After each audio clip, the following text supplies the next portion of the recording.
Could there still be major heat between Roman Reigns and Kevin Owens after the Survivor Series War Games match last weekend involving Roman Reigns getting very angry with an unplanned spot from KO? Speaking of Roman Reigns, we have an update on his possible WrestleMania opponent in The Rock, and is the Great One scheduled for the Royal Rumble in January? Speaking of returns to the company, William Regal is on his way back to WWE. You have the latest on his AEW exit, plus the reasons why he's returning to the company. Speaking of returns, Eric Young is on his way back to WWE as well after exiting Impact Wrestling. The Hell in a Cell Premium Live event may have been retired by Triple H, but the match itself could be returning in January at the Royal Rumble event. Speaking of the Rumble, Ronda Rousey's title opponent may already have been determined in terms of creative. Kevin Dunn, what's the latest about his WWE status? Dexter Lumis and Indy Hartwell, are they or aren't they still married? Plus, a WWE personality is fired.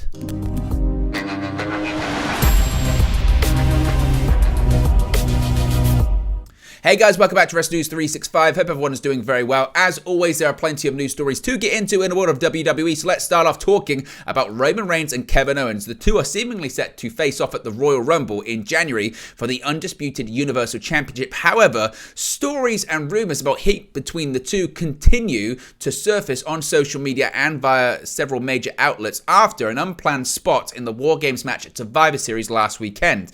Now, following reports that there is backstage heat between Roman Reigns and Kevin Owens, and that it was put behind them, there is a reason why bad blood may still be lingering between the two WWE superstars. So, to get you up to speed, Roman Reigns was reportedly upset after what he considered to be an unplanned spot with Kevin Owens during their War Games match last weekend at Survivor Series. There was word of a ruptured eardrum for Reigns after Owens slapped him, but that specific injury has not been confirmed. Now, earlier this week, Dave Meltzer confirmed the hard-hitting slap and that it left a noticeable bruise on the tribal chief. He also reported that the issue had blown over in around 20 minutes or so, which surely is record timing for backstage heat in today's modern environment. But now, as per the Wrestling Observer newsletter, the backstage heat may be lingering between Owens and Reigns after all. Meltzer writes, quote, Reigns was furious and backstage after went off on Owens with swearing and such. According to numerous sources, Reigns was mad both because of the injury, but also because it wasn't a spot he had known about and felt it didn't make sense to do it in the match. Some said it happened. Reigns was obviously furious, but it largely blew over by 20 minutes later. Others said that wasn't accurate in the sense it wasn't completely blown over, that Reigns was upset. But it's not like they are changing any plans in booking, or he won't work with Owens, or there will be any punishment or anything like that. With that cleared up then, Meltzer continued to explain why Roman Reigns could hold a grudge over the incident, as he had pretty much picked Sami Zayn and Owens personally to work with him, and could have picked anyone. Meltzer noted, quote, it fell into the category of shit that happens, but the idea was that after Zayn got over doing what was not supposed to be a long-term gimmick, that Reigns pretty much picked Owens and Zayn personally to work along program with, and the idea is he could have picked any two people on the roster to elevate, and those were the ones he picked. Zayn got that spot because of how well the crowd took to him in the short-term program, and Owens made sense with their history and because he can talk and is a great performer. But there was the idea he didn't have to pick him or either of them, and did, and was mad because something happened that he felt with his character should not have happened, and he also got hurt. But as noted, it's not like he was mad to the point of wanting the plans in place to change or anything like that. Now, of course, this past Monday night on Raw, it continued the storyline of Sami Zayn's alliance with the Bloodline as he ended his friendship with Kevin Owens. Maybe Kevin Owens, though, just needs to watch his back in a future match between Reigns and KO in terms of a possible receipt. So, Meltzer there's report is quite convoluted, which I know, surprise, shock, horror, but basically what he's saying there is Roman Reigns was pretty pissed off about the incident. He wasn't happy backstage. He made it noted he wasn't happy backstage. Some say it blew over in 20 minutes. Others are saying, no, Roman Reigns is still a bit annoyed. And the reason he's annoyed is because, and again, this is when you have to get into really careful territory, because after reporting the facts of what may have happened, according to sources, Meltzer then speculates when he says, I think Roman Reigns would be annoyed because he could have picked any two people to work with. He picked KO, he handpicked him, and then Kevin Owens slapped him in the head and possibly ruptured his eardrum, so he wasn't happy about that. I don't even know if it's really that deep. I would assume it's just a situation whereby Roman Reigns, they had the spots planned in the match. If you go back and watch the match towards the end, Kevin Owens slaps him pretty hard in the face. He wasn't expecting that. He couldn't protect himself. He may have hurt his ear, and he'd be pretty annoyed about that. And there's an element of respect that should go when you're in the ring, especially with unplanned spots. I understand the crowd doing stuff, but at the same time, you don't injure your opponent. So I can understand why he would be annoyed, but it's not up to the level of plans are changing, I refuse to work with this guy, anything like that. It might just be a case of, again, shouting at the guy, shouting at Kevin Owens, say, didn't appreciate that, don't respect that, I'm the champion, I'm carrying this company at this point, I'm the biggest drawing talent you've got, don't scupper our plans for the future, and don't scupper the company's plans by doing something stupid like going off script. That would be it. But we're not going to see Kevin Owens not challenged at the Royal Rumble now, or the Sami Zayn plans are put on hold because of anything. No.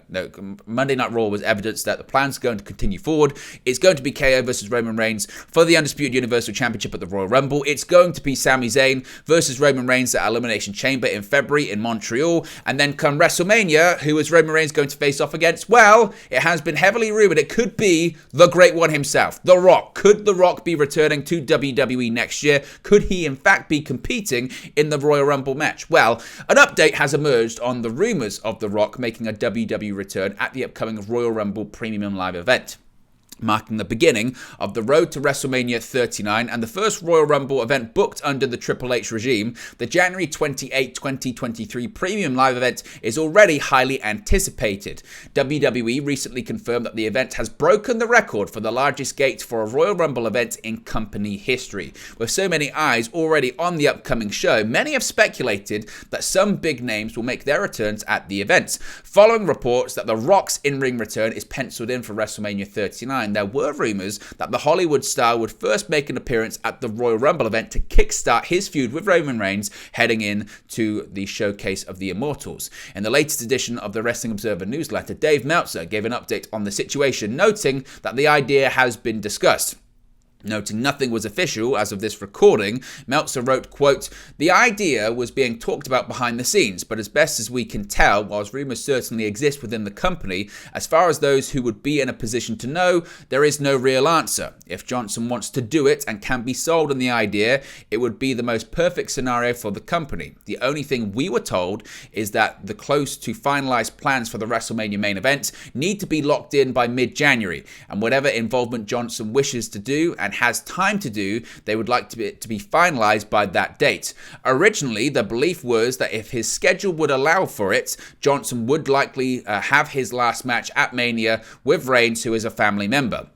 This has been talked about for years, and Johnson wanted it in Los Angeles if he could do it. There was talk of it regarding Dallas last year, but Johnson was more interested in Los Angeles, so they went with Brock Lesnar. The idea we heard regarding a discussion, and nothing more, like I said, it's been talked about as a pie in the sky, is a surprise number 30 entrant and winning. It could be something only a few people know, but as of best as we can tell, there is nothing official to it right now past the rumor. Previous reports indicated that the belief was that Roman Reigns and The Rock would headline the April 2nd/3rd event if his schedule allows him to train for an in-ring return. Excluding the 6-second match against Eric Rowan at WrestleMania 32 in 2016, The Rock, of course, hasn't wrestled a full match since dropping the WWE Championship to John Cena in the main event of WrestleMania 29 in 2013. So, obviously, basically, the update is there's no real update there. The idea is the pie in the sky hope is that he could make a number 30 appearance at the Royal Rumble, win it, and then face Roman Reigns at WrestleMania. That's the hope, that's the plan. But at the same time, and I've said this consistently about The Rock and about next year's WrestleMania and about The Rock at any WrestleMania, WWE, ever since he last wrestled a proper match, which was again at WrestleMania 29 in 2013 against John Cena, WWE has tentatively had him penciled in or scheduled in for every WrestleMania. But he hasn't been able to do it because of his schedule. Look back to that match at WrestleMania 29 against John Cena, he got injured during that match. And because of that, he didn't appear on Monday Night Raw the following night. The plan was for him to appear on Raw, Brock Lesnar to attack The Rock, which would then then plant the seeds and set up a match for next year's WrestleMania 30 in 2014 in New Orleans, and it was going to be Rock versus Brock. It was going to be a rematch of SummerSlam 2002. It was going to be Brock Lesnar versus The Rock. And imagine, if that match had happened, what would have happened with the streak? Would the streak still be alive today? Who knows? But even after that, every single year, they wanted him for WrestleMania. They wanted him for these WrestleMania matches. WrestleMania 31.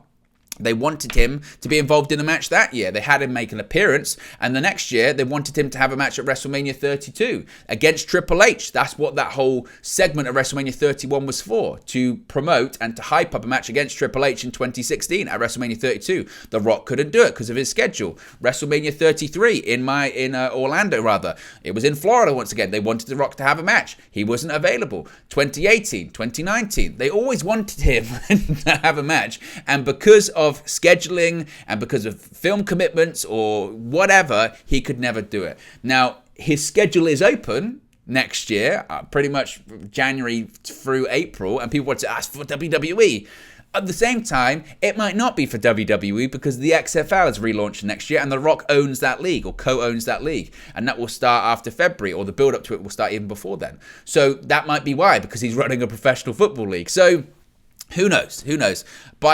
By the reports of Meltzer and others, nothing's confirmed as of right now. But at the same time, with Meltzer's track record this week, even if there were plans in place and it was confirmed, I doubt they would know at this point.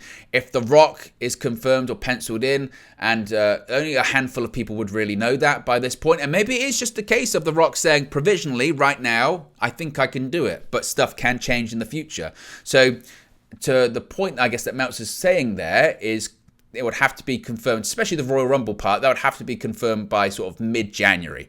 And even if not, you would then say they'd have to figure out the very latest by, let's say, end of February, something like that. So we'll have to wait and see. But as of right now, it's still very much up in the air. One thing that isn't up in the air is William Regal heading back to WWE. Of course, he was written off of AEW television this week. And rumours have been in overdrive recently over a potential WWE return for William Regal. After he was seemingly written out of AEW, the rumours are becoming more and more likely each day that he will return to WWE. And in the latest Wrestling Observer newsletter, Dave Meltzer had to eat a bit of crow, seemingly, but explained why it's basically a given that Regal may be jumping ship to his former promotion, saying, quote, "It was said when Regal signed that he had signed a 3-year deal. There have been a number of different stories, but the one said by someone involved in the deal is that it was actually a, quote, short-term deal that is about to expire and he is expected to be returning to WWE. Multiple WWE sources said Regal had an out clause in his contract. Actually, the returning to WWE is basically a given at this point, whether it was a short-term deal or Tony Khan let him out of his deal out of respect for him. There are many other versions going around wrestling as to what happened, but the short-term deal is the primary source story. At this point, there is supposed to be a final piece of this MJF Regal title change that maybe explains it further, but Regal is done with AEW and headed to WWE. As I mentioned, and as Meltzer previously put out there, it was previously believed that Regal had signed a 3-year deal with AEW earlier this year, but it's since been reported that Regal's contract actually expires in December. William Regal was released from WWE in January when Vince McMahon and his team were still running things after more than 20 years with the company. But Regal, of course, is a very close friend of Paul Triple H Levesque, who, of course, now serves as WWE's chief content creator/officer. So basically, no one knows. No one knows what the contract situation is with Regal. All they really know is he's going back to WWE. How? Why? We don't really know. But it would appear... And just think how wild this week has been when it comes to William Regal. And it just goes to show if someone's not talking, i.e. William Regal, he's not talking to any journalist or telling people information about his contract, then no one really knows. And all we can really say is he's left or is leaving AEW. He's going back to WWE. That's what we know. He might make one more appearance in AEW, maybe. And that might be to tie up loose ends, but he's basically been written off. And what it would appear is maybe when he came in the end of February, beginning of March, Revolution, when he signed his contract, he may have just signed a contract until the end of 2022. Not even a year deal. I'll sign until December 31st. I want to have a short-term deal. That's what I'm going to do. It wasn't 3 years. It wasn't 1 year. It was until the end of the year. Or he had an out clause, which is something that I speculated on previously could be the case because we have seen AEW deals with an out clause. Jon Moxley famously had one when he first signed with AEW, so that would be a possibility. But I don't really see the business sense in having William Regal have an out clause because I saw some people say, oh, he'd have an out clause if Triple H got control. That is such a specific thing to have written into his contract. It really is. Think about it. Oh, I'll sign with you for 3 years, but I want to have an out clause, and the specifics of that out clause are if Vince McMahon retires, or I guess dies, Triple H takes control of the company in terms of creative and talent relations, which again isn't even a given in this scenario, then I can leave. And to be fair, if someone put that clause into negotiation, you'd go, okay, because that's not happening. But it did happen. But I don't think that's the case. I really don't think that's the case. I think the most likely outcome is he signed a deal until the end of the year. That makes the most sense to me. And Tony Khan was thrilled to have him and thought, oh, and this has happened quite a few times with a lot of talents in AEW too. They sign short-term deals, they love it in the company, and they sign longer term. I think he thought that might be the case. But it's not the case. And he did love it in AEW, but it's his WWE, and it's his best friend. One of his best friends, and a guy he's been close with for, 30 plus years in Triple H. So it's a given. And he's going to go back to a backstage role. Maybe not the exact role he had previously. I don't know. But maybe an even more senior role in the company. So William Regal's going back to WWE. Speaking of returns, so is Eric Young. This is not a surprising one, but at the same time, it is a surprising one. Eric Young is set to return to WWE, according to PW Insider. Now, fans who watched the closing moments of last night's edition of Impact Wrestling must have noticed that Young was literally stabbed to death by fellow Violent by Design member Dina. The segment began with Young taking Dina to an abandoned prison in Tennessee, asking him if he was willing to do whatever it took to eliminate the sickness. In response, Dina responded with an emphatic yes before the two men began fighting for a knife placed on the table. After a brawl ensued inside a prison cell, this is real, Dina drove a knife into Young's chest, with Young bleeding to death as Impact went off the air. Following Young's kayfabe death, Dina was revealed to be the new leader of Violent by Design, which will continue with Angels and Big Con as members of the faction. The angle was seemingly done to write Young off Impact Television, clearing the way for his WWE return. Now, Young previously spent 4 years in WWE between 2016 and 2020, for the most part as the leader of the Sanity stable on NXT and SmackDown. He would briefly have a run as a single star on Raw in 2019, but the short-lived stint ended with Young being relegated to the 24/7 Championship chase. He was used largely as an enhancement talent on main events, and he would have no entrance matches on Raw and be squashed in about 30 seconds, and was eventually released in April as part of 2020 as part of the COVID-related budget cuts. Now, with Nikki Cross recently reverting back to her unhinged persona, fans on social media believe a Sanity reunion could be on the cards upon Young's return to WWE. The PW Insider report noted as well, quote, there is no word yet when Young will start with the company, so another name is coming back, and it's surprising because Eric Young was very critical, very, very critical of WWE in his post-WWE career, more specifically Vince McMahon, and this is kind of, we've heard this story a lot. People don't like Vince, they like Triple H, they work well with Triple H. Now that Vince McMahon's gone, he's going to come back to the company. Certainly an asset. When he came back into Impact in 2020, he did some of the best work of his career. And he became Impact World Champion, and it wasn't planned for him to do so. He beat Rich Swann, and Impact was doing decent numbers on Access TV at that time during the pandemic, and Eric Young was a big part of that, the angle he had with Rich Swann. So I guess it's not surprising. More names coming back. Again, I guess he'll reunite with Nikki Cross, and maybe we'll see other names come back. Maybe Killian Dane will be another name that comes back to the company. I don't know. So we'll have to wait and see when it comes out. But Eric Young is on his way back, and going to be interesting to see what he does. I would assume he's probably going to be on Raw.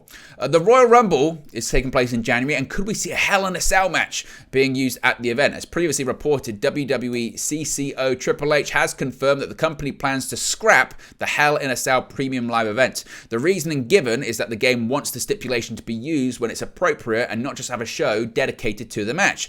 A new report has revealed when the popular match type may make its first appearance outside of the event. WrestlingNews.co is reporting that there has been some talk in WWE about a Hell in a Cell match happening at the Royal Rumble Premium Live event.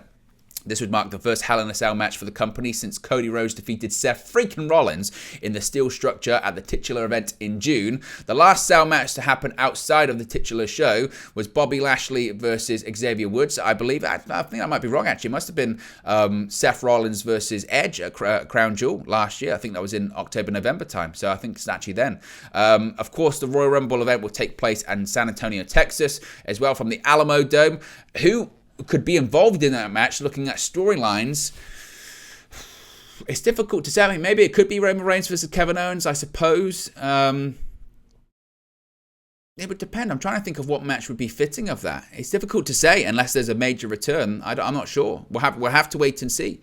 Let me know who you think could be involved in that match if it does happen. Maybe Bray Wyatt versus LA Knight. I'm not sure. Speaking of Royal Rumble as well, Ronda Rousey's opponent for the Rumble has seemingly been revealed. As per WrestlingNews.co, SmackDown Women's Champion Ronda Rousey will defend her gold against Raquel Rodriguez at the Royal Rumble next year. Rodriguez has been presented as a dominant star throughout her main roster run. She made a SmackDown debut in April. Rousey and Rodriguez have faced off in singles action before, with Rodriguez battling Rousey in an open challenge on the May 13 edition of SmackDown, only a few weeks after Rodriguez's main roster call-up. Now, WWE, of course, recently announced that Rodriguez had suffered an arm injury following an attack at the hands of Rousey and Shayna Baszler before their match on the November 25 edition of SmackDown. Rousey most recently defeated Shotzi at Survivor Series to retain her SmackDown Women's title. Again, no disrespect to either, but in the same way that the Rousey versus Shotzi match heading into Survivor Series did nothing for me, this also really does nothing for me. I do not expect a good match here. Yeah, and it feels like this is where they're going, but it does absolutely nothing. And the SmackDown Women's division at the moment is just absolutely dead. It really, really is. We have an up down Kevin Dunn, everyone's favourite person, Kevin Dunn. Now, of course, there have been so many changes since Vince McMahon's retirement, and many people assumed that with Triple H now in control of the company and Stephanie McMahon, one person that would be gone would be Kevin Dunn. He was a Vince McMahon guy and certainly not a Triple H guy.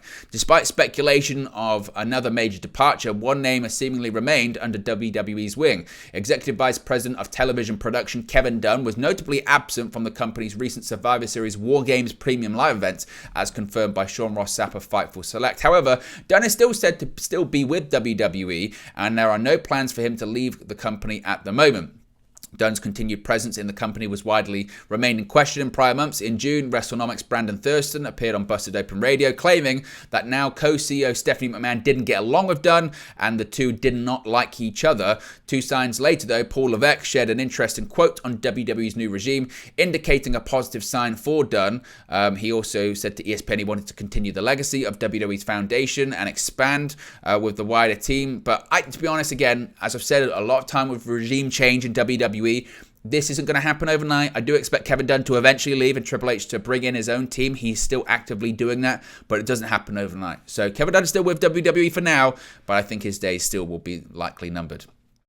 An interesting one here, because people have asked a lot recently, are Dexter Lumis and Indy Hartwell still married? What's going on? Now that Dexter Lumis is officially back on WWE's payroll, he's on the roster once again after defeating The Miz on Raw, Dexter Lumis may have actually finally acknowledge that we're going to get a payoff to what's going on between these two. Posting a link to get tickets for a NXT live event, Dexter Lumis shared some of his epic artwork along with a tease, hashtag NXT Jacksonville, December 2nd, of course that being today. Now, since Dexter Lumis was just signed to WWE after besting The Miz to earn his spot, he is officially back. Left unresolved, however, is his status with his wife, Indy Hartwell. With Hartwell taking on a more bitter persona as of late, will she be cheered up by the return of her husband to NXT? We'll have to wait and see. Or they might do a social media angle where they just say, oh, it's not working, it's over. They need to tie up this loose end. I feel like they will. It doesn't look like Indy Hartwell is going to be coming to the main roster soon. And if that's the case, then just tie it up, say we're divorced, or say it's over. I don't know. Do something like that. Finally, if you recall, we spoke about this story a while ago.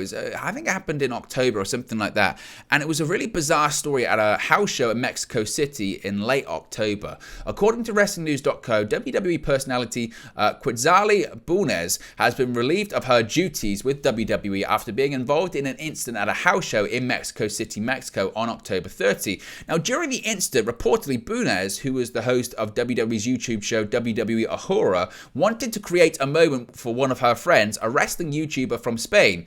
With the YouTuber at ringside, he jumped the barricade after Quetzali Bunez encouraged him to do so.